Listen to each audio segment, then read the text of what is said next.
Hello and welcome back to the channel. My name is Eddie Jennings with EJSLLC.com. This video is going to be another in my RHCSA practice session series for the Red Hat Certified System Administrator exam. And this video is going to be part 2 of the objective install and update software packages.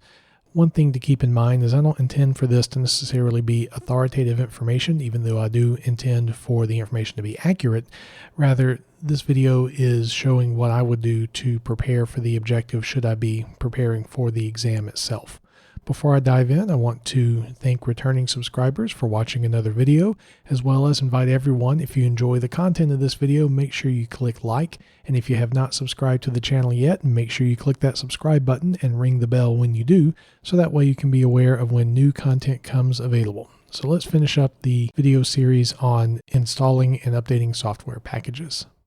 With the first video, I talked about package managers, Yum and DNF, and about how to configure them and some of the differences between Windows and Linux and Mac as far as how we typically get software. Linux primarily using packages, and that not necessarily being the case on Windows and Mac. There was one tool that I left out with that, and that's the RPM tool. You could probably do a whole video series on the deep level understanding of RPM, but I wanted to give it its own video for this particular RHCSA practice session series, just because it's not something that you're probably going to be using a ton, but it's good to know about it and know how it can be useful for you. So I'm going to start with kind of like the argument of why not use RPM, and then end with the useful things that it can do for you. One of the main issues with RPM is the fact that it doesn't handle dependencies for installing packages.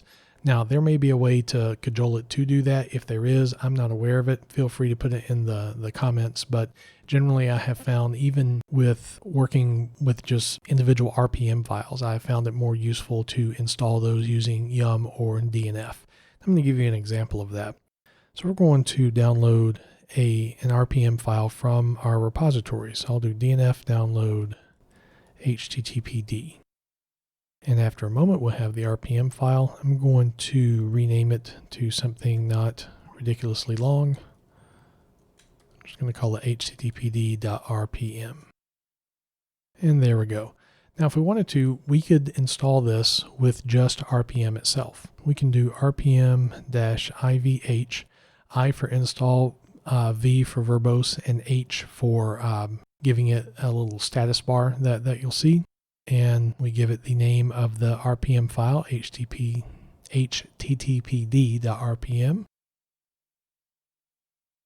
And it's going to complain that we have some failed dependencies, because in order for HTTPD to do what it needs to do, there's actually information stored in the RPM that says, I need certain pieces for this to work. And so RPM says, hey, these pieces aren't here. I'm not going to try to install this. In case in point, you can do systemctl status httpd, and we see that there's no service. Now, you can get around this. We can do an option, I believe it's no deps for no dependencies, and RPM will install what we tell it to do, no deps httpd.rpm, and so it's going to attempt to install it, and we're going to get lots of warnings, and ultimately the service itself is not going to run. If I were to systemctl status httpd, we have it there, and if I try to run it, it's going to fail. And the reason being is that we don't have the necessary packages to be able to work with this. So if we did this with DNF or Yum, it'll handle all of the dependencies for us. Now, there might be some situation where you have to use RPM to do an installation, in which case it is kind of nice that it tells you what dependencies the package says that it needs. So if you need to, you can go and get those individually. But again, I would recommend doing DNF or Yum for the install. So let's remove this via RPM. So we'll do EVH and httpd.rpm. E for erase or uninstall. It says it's not installed. I think I know what's going on. Let's do this. Nope. All right, so let's do RPM QA grep for HTTPD. See if it's in there. All right, so RPM does recognize it. So let's try this. RPM-E, we'll do V, and we'll do subshell RPM QA grep-I HTTPD. Let's see if we can get rid of it that way. All right, so let's see if it worked now. QA, I forgot to grep. Let's try that once again. Grep HTTPD, and there's nothing there. All right, so if I were to try to install it again, it again is going to complain about dependencies. But for an individual RPM, you could use DNF or Yum to install it. So let's do that real quick. And notice that DNF is saying, hey, we need to install these dependencies as well. And notice the repository command line. This is where this is the source of the package, and then it's going to grab all of the other dependencies. After just a moment, it finishes. Status HTTPD. It's there, and it still failed to start the server. And I'll bet the issue is the user account that's needed for Apache. So probably if I were doing this in real life, I'd blow my VM away and start over and just install it with DNF. Perhaps if I have extra time on my hands, I can really dig into the troubleshooting to make Apache work. The short version of the story is if you actually need to install something, in my opinion, RPM is the last tool that you should try. Now, my opinion might change in 20 years when I have much more experience with it, but for right now, that's the way that it is. So the question becomes, why use RPM?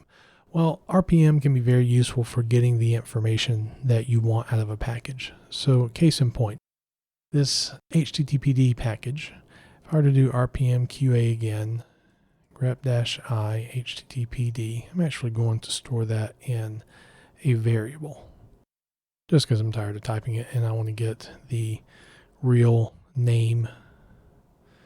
That might give us more than what we want, the more I think about it. Let's try this again, or let's try this rather than again.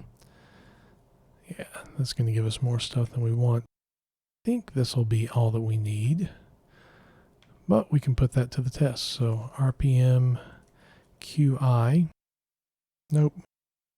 Let's try this with the full module name. Maybe this will give us what I want. And it does. All right, so we need that entire module name. Yay, RPM. But this gives you a ton of information about it. The one thing that I think you'll probably find the most useful for using RPM is getting information about the documentation. And we'll do RPM QD for documentation. And this shows you where all of your man pages are, all of anything that's under user shared doc.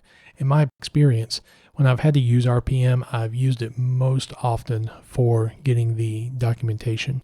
You can get the dependencies as well, and I can't remember that off the top of my head. So if we're in the middle of the exam and we wanted to get the dependencies from RPM and we can't remember it, go to the man pages. So we'll search, that's it, -R. So RPM QR, and then our HTTPD package, and it then shows you all of the things that it needs to be able to have in order to function. So all of the things that it was complaining that, hey, we don't have some of these available, they would be on this particular list. So to quickly review for RPM, it's not a bad tool by any means. It's actually quite powerful and you can do many things with it. But I think in like day-to-day usage, you're going to be using your DNF and Yum package managers more. But the ability to get information about different RPMs that you might not be able to get out of DNF and such, it can be useful for that, especially for finding where the documentation is. I think the important thing for the exam is to know it exists and know kind of some of the basic syntax with it, and of course know where to look up different options should you actually need them for the exam. So as always, thank you for taking the time to watch the video. Remember, if you enjoyed the content, make sure you click like and also subscribe if you haven't, and ring the bell when you do. If you have subscribed, thank you for coming back and watching another video, and I'll see you the next time.